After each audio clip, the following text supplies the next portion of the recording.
আলাইকুম ওয়া রাহমাতুল্লাহি ওয়া বারাকাতুহু।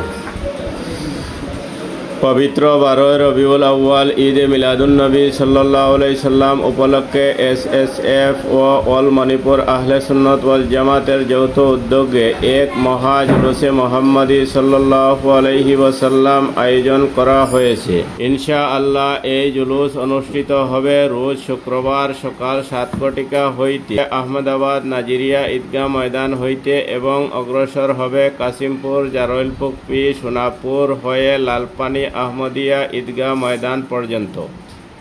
সমস্ত নবীপ্রেমিক মুসলমান, বিশেষত যুব সমাজ ও ছাত্রদের শৃঙ্খলা বজায় রেখে শান্তিপূর্ণভাবে এই জুলুসে অংশগ্রহণের জন্য আন্তরিক আমন্ত্রণ জানানো হচ্ছে, প্রকাশ করেছে যৌথ কমিটি এসএসএফ ও অল মণিপুর আহলে সুন্নাত ওয়াল জামাত।